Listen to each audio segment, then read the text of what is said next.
Welcome to the Trailer Island podcast. It's another episode. It's another Wednesday. How are we all doing? Hello. Hello, everyone. Yeah. So well. That's very good because I enjoyed this movie that we're going to talk about Oh, today. me too. Yes. You know what? I love you guys. Thank you. Okay. Love. As we all know, you're all monsters as well. Yes, yes. Oh, I see what you totally just did not even, that wasn't even subtle. No. Yeah. Anyway, I'm Alex and I'm joined as I am every week by Matthew. Steve. and we are the Trailer Island podcast. We compare films to their trailers.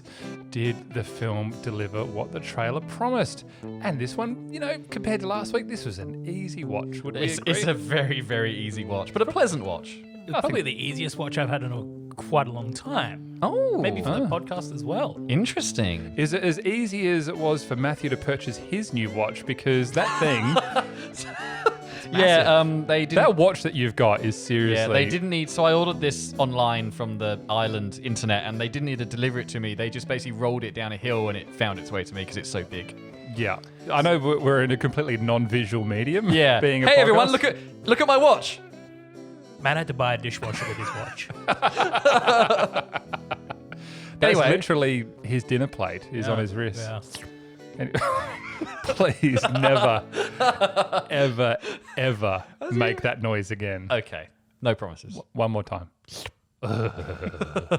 Well, actually, this movie we're talking about does have a good bit amount of practical, goos and bloods and I like wasn't sure about that. animatronic monsters and Yeah. stuff. At the So start it does. But yeah, I think it, it's sort of, it does get more CGI as it goes on. as it but goes yeah. on. And then that's fine. Anyway, who wants to introduce the film this week? Me, please, because It was your suggestion, No, wasn't it? no. This is a request from Ooh. another one from my brother Lee. I did actually watch. I also very much like You this should have film. told me because now I don't know that it was a request from your brother, which I could specifically then do a thing about From Essex. where he's from. He's from Borderguster as well, so don't worry. do you know anything about Essex that you could do? No, that's why I needed time to prepare. Sorry. Oh, he's upset now. What are we gonna do? How do Just we introduce the film? Tickle monster? All right, we are doing the new film Love and Monsters. Don't move. Let me see it. Don't move. Amy. Let me see it. Okay. Ready? I love it. That's super sweet because it's terrible.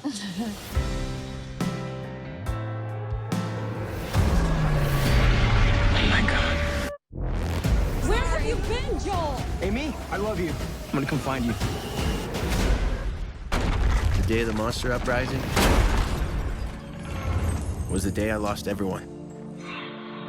Only a small fraction of humanity survived to move underground. I've been scanning for Amy the entire time. And now I finally found her. Joel. Hey. Joel. Amy, is that you? Oh my God. Hey! How far away is Amy's colony? 85 miles. It's an impossible journey. Everyone will try to kill you. Don't fight, just run and hide. Okay.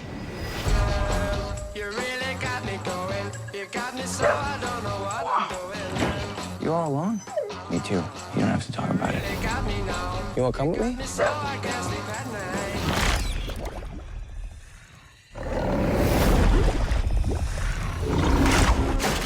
Look out! Is that a samurai sword? Yeah, it is. Listen to your instincts out here, man. What if I have terrible instincts? You'll die. Super encouraging speech. You made it all this way for a girl, huh? You ever hear the term fools errand? Amy, I miss you so much. We have lost this war. We could still take our world back. You're more of a survivor than I thought.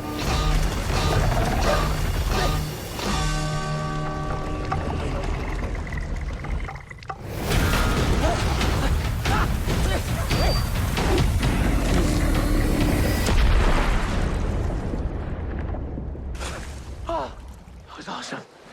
Oh, I feel like Tom Cruise. I'm just gonna say this from the get-go. I think the movie is much better than that trailer suggests. Trailer's alright, though. The trailer is all right, but I think there's a legitimate heart to this movie. Yeah. For what it is, that trailer doesn't actually convey. And I think that's great because the trailer is good. And then you watch the movie, and if you guys, I don't know if you felt the same way as me, but I was pleasantly surprised at just how good this film was.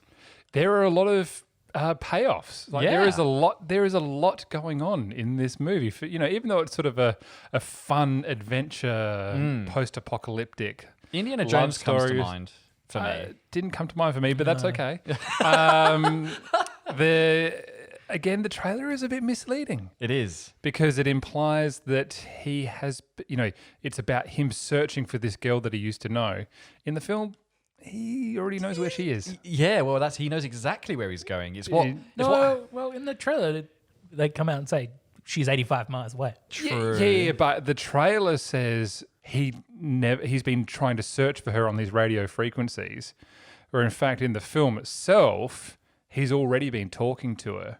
Right. But his catalyst for going and finding her is more fleshed out in the film. It is, of yeah. course, rather than it's about him just working out where she is and he's going to go. In the film, he knows where she is, but he's got problems. I also want to say that motivation for getting him out of the bunker, I love that. I thought it was great. For him to go, well, I'm not really contributing to the team here at all. I'm cooking minestrone and looking after the cow. I'm just going to go. I thought it was great. And I think this film, like in that moment you suggest, it's got a really good comedy to it.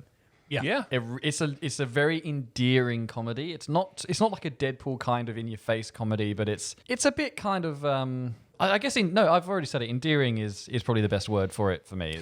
This film could absolutely have played out as a horror. Oh yeah.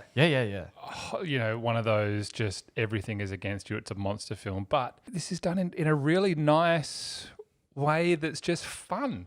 It's enjoyable. You really sort of feel for this main guy who he is very flawed. He's rubbish at basically surviving. And all of those scenes could almost played out exactly as they did if edited and scored differently, and it would be a horror film. But for whatever reason, we're smiling through this. It's not a horror film. It's a road movie. It's a road movie. Yeah, That's what it is. Yeah. It's a boy, and it's not his dog, but he finds a dog very early on in the film, Who's a dog? and A very good dog. and it's him and the dog, and they meet a few friends on the way and a few adversaries on the way, and it's a romp. The closest thing I've got to compare this to is Zombieland. This hit on a lot of the Zombieland beats.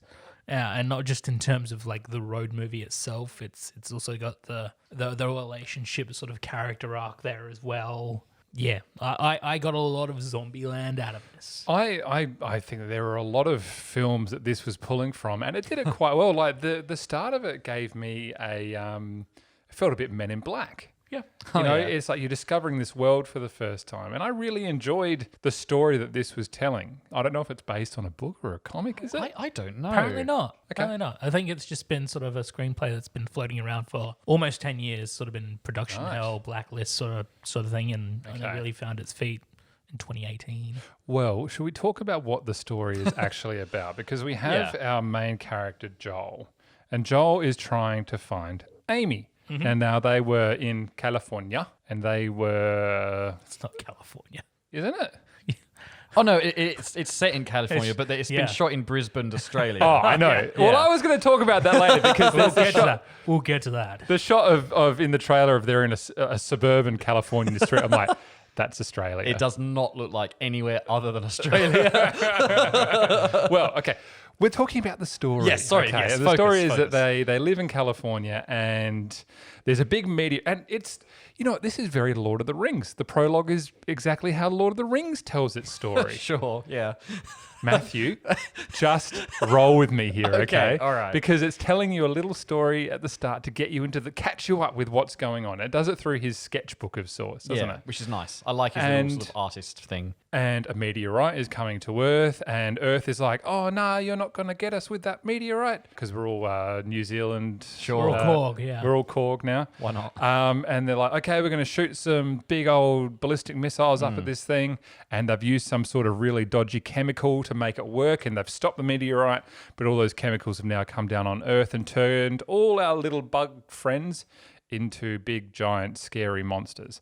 And I love that premise. I think it's cool. Yeah. First 5 minutes, I thought this is a movie that if they do it right, I'm gonna like it. Yeah, and Joel is like, we're what, 5, 6, 7 years later? Yeah. The Something main like part that. of the film is set, and we're introduced to him, and there are these pockets of survivors that have gone underground. They're talking about 95% of the planet's Yeah, population has yeah. been decimated. Yeah, by these big insects, and also apparently the chemicals also affected humans. Okay. And so a lot of people also suffered. I mean, it's like, don't get me wrong, it's a comedy. This sounds a lot heavier. This sounds a lot heavier than the movie actually Again, is. why it could have played out as a horror. It could. And I think if they played this as a straight horror, they would have actually been doing themselves a disservice because that. Yeah. This is very, I just realized this is very 28 days later yeah, Oh, yeah. very, yeah. as well.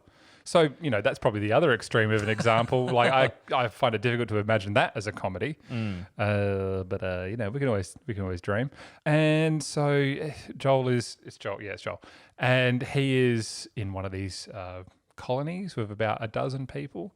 And he, as Steve mentioned earlier, he realizes that he's kind of useless because he can't fight monsters. Yeah. He's like, guys, I don't do anything here to help you. I'm going to go and try and find Amy, who is 85 miles away through the California hillsides. Yeah. You say that as with air quotes as he walks through forests of gum trees. Yes, Yeah. very Australian fauna. Which actually, I think are actually quite common in California. But anyway, Really? yeah, That's they interesting. they imported them and they're everywhere How about that? and quite responsible for a lot of their bushfires. So we've set up that premise, which is great. And then, like you say, if you take that premise, easily could be a straight horror movie. Yeah. But then the film does not take very long in subverting that, in providing you with a main character who is not. In fact, it's in the trailer. He says he feels like Tom Cruise. I love that line because he is not Tom Cruise. yeah. He's so useless, and I love his clumsiness. He can't aim. He can't do anything, and that makes such a just a fun character, especially when you have people who are not being nasty to him, but they are going like the people he's with who do care about him, and he's Yeah. saying, "I'm gonna go out there like Joe." Maybe not. But he's sort of a bit clueless as to he's not quite accepting. I think his flaws. He's going, no, I can do it. Yeah, I think what helps that is Dylan O'Brien, Yeah, who I mean, I watched him in the Maze Runner and Scorched Trials, and I was like, this guy is so forgettable.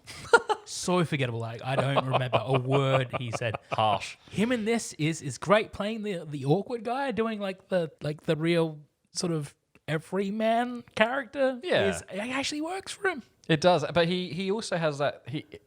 What I like about this film is he also narrates it a fair bit, and he narrates it over sequences like throughout the movie, and so you sort of get what's happening inside his head, but it's also you get from context that this narration is happening in the future, shall we say? Like he's looking back.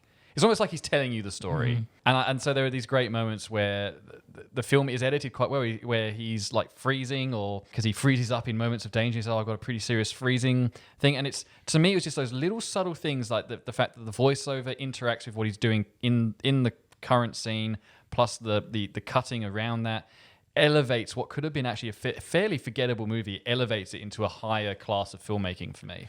Well, his character being, I guess he starts off being so useless, is the story is that he can overcome that. He can grow as a person. That's right. And because he's made so likable, we want to see that journey. And I guess the film could have subverted that even further if he just didn't grow and was just carried by everyone. Yeah. But in this case, he's required to. And it's shown in the trailer as well that he starts to become... if maybe lucky with some of the things that he gets away with, Yeah. but he needs a lot of help to get there, whether it be the dog that he finds or the people along the way. Like he's joined by Michael Rooker. Yeah. I can't remember his character's name, and the young girl as well. And like this young girl who's probably 5 or 6 years old is so much more useful than he is. A survival expert at like 6 or 7 years old. Yeah. And I guess they have to be because they've decided to live above ground, whereas that's where all the monsters are. And that's used as a good way to introduce us to the types of monsters that there are too, because it turns out not all of them want to eat you. They're all still very dangerous. Yes. But it also gives you a clue into callbacks to these scenes that happen that help things along the way. And that's where I have a little bit of a problem. Oh, here we go. Is that the film, I don't think, drives home enough some of the information that we're given. And the consequence of that is that it feels the need to remind the audience quite blatantly and in your face by characters either repeating lines or they Yeah. hear lines again in their head. They go, hey, audience, just remember this thing. Yeah, yeah. And you go, well, Of course we do. okay, yes, we yeah, all right. It's cool. not a long movie. It's like 100 minutes, I think. From Yeah, memory. and it didn't need to be any longer than that, but I feel like the way that it integrated some of those story ideas into it, it didn't trust the audience enough to go, yeah. Yeah. don't worry about it. We know that you understand what's going on And here. that's- They sort of go, no, actually, remember this thing? This is what's going on here because the guy said that earlier. And that's potentially my only I absolutely agree with you. It's potentially my only issue with this film is that because it it's twofold. Like you say, it could have done more work throughout the body of the film to show and not tell those things that it's doing. But as a result of not quite succeeding there, the ending of this movie feels a little forced. And I think because you don't see enough examples of what, I'm not going to spoil it, but you don't see enough examples of what the end of this film is throughout the rest of the movie to believe that certain characters would make certain choices, shall we say. I understand what you're saying, but for me, that the ending came together really well for me. Oh, it's still good. I thought it was a very, very. It's a very satisfying character journey for what's his name, Joel. Joel. Also, don't call your post-apocalyptic character Joel. It just. I was thinking of The Last of Us the whole way through. Oh, see, I haven't played Last of Us, so I didn't make that connection. Yeah, I thought that tied up really, really neatly. If I was teaching, this would be a film I would give to students and say, look, this is what you're supposed to do with characters. This is how you set up one theme. This is how you set up a second theme, and this is how it all ties together. Without being too complex. Yeah. Because that ending is it's been done, I don't know, in every other film that's like this. There's nothing new. There's nothing revolutionary about this. Like, No. the ending happened and said, oh, that happens in Frozen. There are actually so many films that I thought about along the way watching this film, and that didn't take me out of it at all. And Yeah, I I enjoyed agree. it. And I think that's the terrific thing about it is it knows what it is, and it's just there is a lot of CGI, and I should say the CGI is for the most part really good. Nope. Oh, I thought the monsters looked great. Nope. Okay, well, I could really tell when you put practical effects in there. well, this is my point though. Is they're at the very beginning when they're still in the bunker, they have a breach of a giant ant gets in, and that is an animatronic puppet. It's got like oozing, love it. like dripping stuff. So good. I wanted more of it. And it looked so good, and it's a shame that they didn't do more real life sort of puppetry. Yeah. Again, much like Jurassic Park in this film, because again, love the whole movie, but that monster, when we're talking about the monsters elements in a Love and Monsters film, that first monster's the best one because it looks real. Was the frog in the pool? That was. That's CG. I think feel that's- like some of that was practical though. Like the way they were getting the waves really sort of. okay. I mean, I would believe that it Oh, would the be. ice stalks. Yeah, maybe. Yeah, sure. That sure. even the puppet at large as well. I feel like some of that must have been practical. If it really was all CGI, I would go, that's fantastic. But I feel like there was some of those puppets. Yeah, definitely. yeah. There's a great bit where he falls into a nest of worms or something that try and get him, and a character comes along and helps him and blows up some of these worms. And you know that the bits of flesh that are falling on him and the remains of these worms are practical things that have got electronics in them, so like their tentacles or whatever they are still like move, Twitch and stuff. and it looks so good. If this was a David Fincher film, would that have been CGI? Yeah. Yeah, but it would have been better CGI. I personally don't mind the CG look in this movie. No. There's a lot of it, and I'm not saying it's like it looks real, but I think I accept it for what it is and go, I believe that is what it's meant to be. There are Yeah. certain moments though where I shouldn't be noticing it. The end is a bit different. The end, especially with there's a boat involved. Well, not even that. It's wide shots of Joel traversing the country, and they're putting in like CG burnt out tanks and all that. Oh, yeah. And you can actually see it sort of this rotoscoping effect around Joel and bad lighting sort of hitting him as opposed to the landscape. Okay, I hadn't. Yeah. Look, I'm not saying you're wrong. I hadn't noticed that myself. No, I hadn't cared enough to notice that sort of thing. Yeah, I think the scene with the land shark worm thing, I'm going to call Yeah. it, like we've got that big close up where he's hiding in the stump, which appears in the trailer. That was probably, I was like, okay, that CGI is a bit rough, but I didn't care. yes, I agree. I This did film, not care at all. And then you get the moment that's in the trailer with the exploding grenade. I was like, that looks amazing. yeah, it's really cool. That looks and so and it cool. comes back to that word, and it's going to be my word of this episode, which is endearing. When a film is this endearing and you're so on board, you can forgive it for these little trespasses, perhaps, of... And then when he jumps into the river, we get the Stand By Me with the leeches. Yeah, exactly. Oh, See, leeches. So Yeah. many films yeah. call back to. Yeah. So it's just how much fun is this film? It's great. I wasn't sure what you were referring to there, but whether you were referring to the movie or the song, because they played the song in the movie as well. That is something else that I want to talk about. No, I was referring to the film. Ah. But there is this beautiful little sub-story with these robots I that love apparently it. existed called the Mavis robot. And I'm so sad I love that and sequence. disappointed that he didn't strap her to his back or something. yeah. and 3PO, yeah, okay. 3PO. So Mavis is these robots, apparently these quite very advanced, empathetic servant robots that exist. I love their voices. That's so good. And we get probably one of the best scenes that I've seen in a film in a long time with the use of music. I mean, yes, it's very easy to use a classic piece of music to make you feel something. I was like, this is really nice. They have a moment just to sit down Yeah. together and just a moment of peace together between him and this robot. And they're looking at, I think, are they sky jellies? Is that what Sky she Airborne jellyfish, yeah. Oh, that is such a lovely... And again, another one of these moments where the film is showing you that this shall we say, what's the word? Mutation of these animals hasn't resulted in them. You know, what I loved about the very first Jurassic Park film, the others have moved away from it slightly, is the idea that these aren't monsters, they are animals. Like, they're not all just going to thirst for man flesh. I mean, yes, the velociraptors seem to hunt everyone like they're in an alien film, but you know, they're all animals. And this film, to a certain degree, does the same thing where it shows you these more benevolent monsters. And there's this wonderful moment with these sky jellies. It looks great, and you love this Mavis robot and his scene with her and the way I love the way he interacts with people in this. I don't know how to describe it, but he seems to sort of... It's almost like he's constantly just so used to talking to himself that he's not self-conscious in a way. He's just completely open all the time. Is he an example of humanity and perhaps more of its purest form? Something that's I think missing so. from Yeah. this post-apocalyptic Innocent. world. That's the word. He's innocent. Innocence. He is very innocent, and not in a bad way. Like, not in a way that makes him sort of unbearable, because he's obviously aware of what's going on in the world, but he's doing it in such... He's so cheerful and chipper. Yeah, I love that. Which is so surprising, given the film does a really good job of explaining his trauma, Yeah, absolutely. like very blatantly. I mean, it's in the trailer. We see what happens to his parents, but you just like that actor that plays Joel. He just had such an emotive face. Whether they just like sprayed him with onions quickly before shots, because he does sad very well. He does do sad very well. And he does sad very well in the third Maze Runner film, so maybe you should watch that one, Steve. That was because he was sad the whole time. Again, you're saying like there's a lot going on, and there is, like, for what could be a very simple film. We see at the beginning his girlfriend, before everything goes wrong, gives him some pencils because he's trying to draw.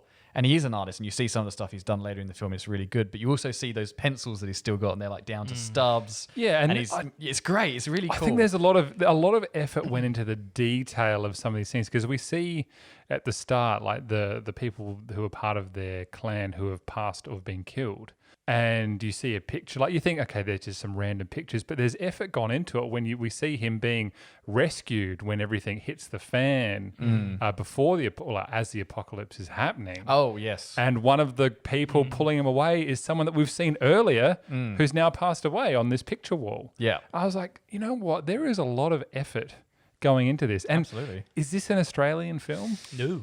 No. Okay. No, but it was it shot. It was shot in Brisbane. It was shot in Australia. Did that take us out of it at all? Because I went, this is Australia. The This is- suburban stuff, I was like, Yeah. yep. When they're in the streets, when everyone's like panicking because the apocalypse is happening. Again, I think maybe because we've grown up here, but we just know what Australian streets look like, even in a different state from where we are. Like, that's just an Australian house. Like, how could it be anywhere else? Yeah. But the forest stuff, even though there are gum trees and that kind of thing, I could believe that was not Australia. I feel like they did that well Sure. enough. Yeah. Sure. As soon as they started doing forest stuff, I was like, we're going to see Kaipo. As we did in Mortal Kombat. Is that shot in Kaipo? I think in near that area. Okay. Prologue stuff. Yeah. Yeah, the early stuff. This is only for people who live in South Australia now. Yeah, even though we're stuck on an island. Yes. Specifically. How about that north-south corridor? That is a niche Adelaide reference, Yeah. Steve. Not even people in Plimpton would know what that is. Oh, it keeps going. You're ostracising our audience who are not from South Australia. Steve. Are they from No, I was going to say I just enjoyed the fact that there wasn't world stakes. I think that's There wasn't what stakes? world stakes. World stakes. Yeah. So the world wasn't in threat here. That's right, and I think that's the benefit with post-apocalyptic stories is that the world is never at stake. It's always, I think people are finally getting the grasp that you can use these apocalyptic settings to really tell some good character stories. Like I mentioned Zombieland. That's a great film. Yeah. Warm Bodies is another really good film as well. I haven't seen it. I have heard it's That's very good. very enjoyable. Right. Yeah. Yeah. Yeah. Really like this. I Very harmless. I do have a question for the both of you because we see in this film he's making a book of all the monsters he encounters, and he's called it Volume 1 in a very Guardians of the Yes. Galaxy way. Yes. So they could make a sequel. Do we think that a sequel would ruin this movie? Would we like to see more? I think there's a lot of scope for expansion into this Yeah. because now he's a bit more capable. Yeah. He's not entirely capable. I don't think he's the best monster fighter that ever lived when it comes to the end of this film. No. Because there are a couple of leadings, like the dog has this obsession with this red dress that belonged to his former master, but that's not resolved. I always not just seen the sequel yet. They recast him as Eddie Redmayne. And the sequel's actually called Fantastic Beasts and When to Find Them. say he's trying comedy. I giggled a little bit in my belly. The power of editing may come full swing into this segment. But you know what, Steve? I'm going to leave that in just so you can listen to it back. I think people just need to know. And everyone who listens to this podcast knows what it's like to deal with you on a weekly basis. I just want everyone to know that Alex Plisco has been making me look good for about almost a year. It all comes crumbling down now, doesn't it? It was going to have to. Yes. I think, look, I'd love to see a sequel to this, but I think, like you say, Steve, it's this first film, its strongest elements are the fact that it's focused on Joel's character and his journey. I think that's fair to say that it is. It's his movie. And I think if they made a sequel, they've introduced these other characters. Let's not try and, I suppose, lose sight of the charm and the invitation into someone's life who's just trying to deal with stuff as best they can, even though they're not suited to it. Yeah, I mean, so because we've got the two people that helped me along the way, which are Minnow and Clyde. Yes. They're the older guy and the younger girl. It's heavily implied at the end that they would be involved in a sequel, and it would be a different scene. What the stakes would be, I don't know. I don't know. I enjoyed the film, but I don't know if I care enough to pursue a sequel. I'm going to guess right now that we're going to get a How to Train Your Dragon-esque thing where there's a big bug. And they're going to tame some big of bug. the... No. They're going to tame some of the friendly bugs, and they're going to get saddles, and they're going to ride them on a journey to go somewhere and try and destroy this big bug. You see, considering how fun this movie is, ordinarily, if someone pitched that to me, like, do you want to watch this movie? I'd throw up all over myself. But considering how endearing this world is, I reckon I'd watch that. Yeah. I reckon, I'd watch that. If it can maintain that charm that this first one has, I'd be in for that. You're looking at me? We're all looking at you. Yeah. I don't know why. I don't really... honestly don't have much to say about this film. I just thought it was fun. Yeah. It's good to have a fun I movie. don't think it's like going to change the world. I thought it was a genuine surprise. I really did not expect anything from this film. I thought it was going to be some direct to Netflix for a reason. Well, I sorry. was very much... We should state here in Australia you can watch it on Netflix. Yeah. It did have a cinema release in the States last year, Yeah. originally made by Paramount. So it's not technically direct to Netflix. Yes, Steve. That's what I felt like. I don't want to disparage. It's a pleasant surprise, and it's not a bad film. I don't either. know why I'm getting worked up. You are saying you liked it. But so. I don't care enough about it, maybe. I don't think the film really... cares about your opinion, Steve. I think That's not where I was going. I would say this premise was done better in Zombieland. Zombieland is good. Yeah. I mean, no one's going to dispute that. Yeah. I'm not saying that this... But, I mean, I personally... What is his journey in Zombieland? What is he trying to do? Just survive? He tries to become a little bit more casual. At the beginning of that film, he's got the list of rules, right, which is also touched on in this film as well. yeah. But by the end of the film, he starts to sort of, loosen up a little bit. And he's So it starts to get off the rules a little bit more. But is there a grand overarching story? Like he's trying to get somewhere? I don't remember that. It's just surviving, isn't Trying to get to California to survive, I thought. It's been a while since I've seen Yeah. Zombieland, but I would suggest that the films aren't perfectly comparable because Zombieland is an MA-15 plus film. It's trying for a different audience.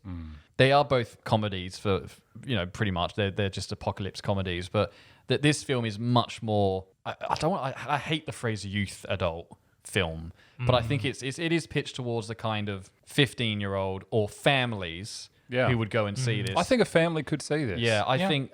I mean, we're adults and we had a blast. I think it's fair to say. So I think it would work for. How young would you let a person be to see this? Do you reckon? Because there are scary bits. Maybe 9 or 10. Yeah, I reckon that'd be the limit. Not much younger than that. Whereas Zombieland, I would suggest you'd have to be. Well, you're 15. It's very plus. gory. 15. A lot of blood. The trope of a lot of these films is that there is always this haven. That apparently there's word of this haven that's safe for everybody to go to. Part of me, there's a bit of suspension of disbelief that the army couldn't handle what was going on, given on one-to-one combat, most people are able to deal with these giant scary monsters. Obviously, there's something else that we're missing. Yeah. That the world's military couldn't defeat. You know what I mean? Oh, I get your point. Yeah. So I mean, Joel takes a few out with just a crossbow in the end, and he's useless. Yeah. So a tank would. No, I mean, again, it's suspension of disbelief, but I get what you're saying. Yeah. Well, look, what a perfect time to wrap up. What are we going to out of 5 watts? Bug eyes, leeches, Oh, cows, leeches is or good. milked cows, Milked cows. silos. Minestrones. I think minestrone. I like minestrones. Oh, I do like a good minestrone. Yeah, Nice yeah. beef minestrone. Actually, I have one question about this film. It never actually answers the question as to whether he did make a good minestrone or if that was just him being an unreliable narrator. Important plot point as well. Very important plot point. Well, they One of my favorite running jokes is every time he meets a new group of people, they go, "Oh, what are you doing out here? Did you steal food?" It's like, no, I didn't steal food. Why does everyone think I'm a food stealer? even that pays off. And it does And pay that off. pays off Yeah, too. it's great. Anyway, the comedy is so There are a lovely. lot of questions and there are a lot of answers in this film. Yes. There are a lot of things that are set up and they pay off, which is just nice. Unlike the minestrone thing. Well, I think It does even actually. there they do because they appreciate him for what, even though it may not be much, they appreciate him for what he does actually do. Yeah, that's right, Which is yeah. important to them. They legitimately, they don't want him to go. Yeah, Yeah, they are looking out. They are looking genuinely after him. concerned for him, even though they're to his face. You are useless at fighting. That is why we don't want you to go. And Yeah. he has this, and Anyway. so begins the journey. But Yeah. go watch this movie. Yeah. So, out of minestrones, who would like to go first? I'll go first. Okay. Give it 2.5. Oh No, surprising. No, 3. Yeah. Okay, better. 3. better. I very much enjoyed it. I again pleasantly surprised. Wouldn't go back and rewatch it though. Okay. It's Dylan O'Brien. A very pleasant surprise. Some of the CGI looks bad. The puppetry looks excellent. That gives it a lot more character, I feel like.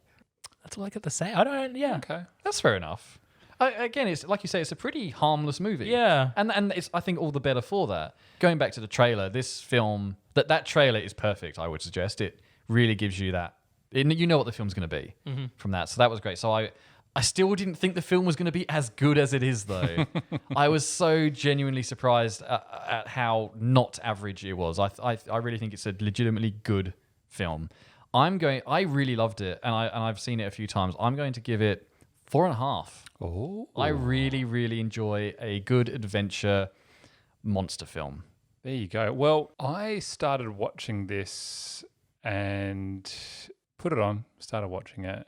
And my wife, she was busy doing stuff. And then she popped her head in and then stood at the back of the couch for the first 15 minutes and watched as well. And she was like, I've got a lot to do, but I'm really enjoying this. I can pause.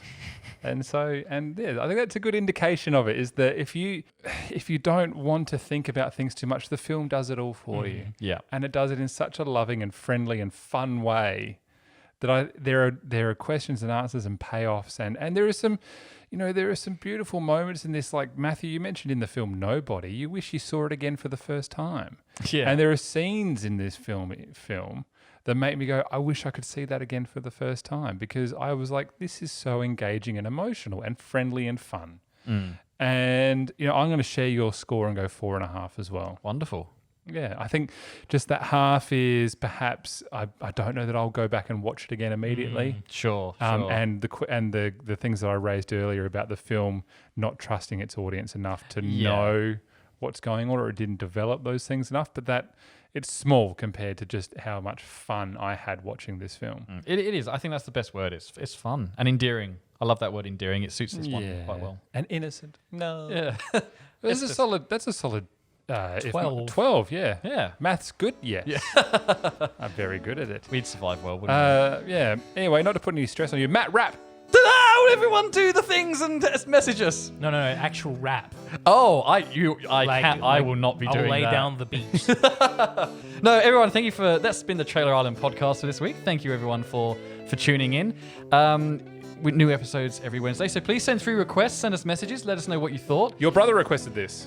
Yes, thank you, Lee. And I hope you enjoyed listening to us talk about this. I certainly enjoyed talking about it. It was good fun. So I am Matthew. I nearly said Alex. You forgot a lot of stuff then, but that's okay.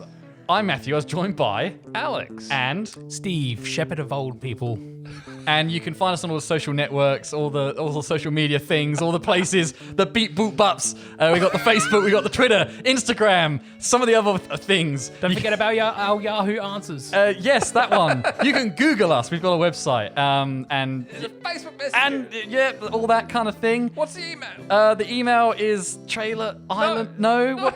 I don't know what I say it every week. What's our email? contact@trailerisland.com.au. That one, what Alex said. And you can find us on Spotify, Apple. We're everywhere. So please tell your friends, share us around, and yeah.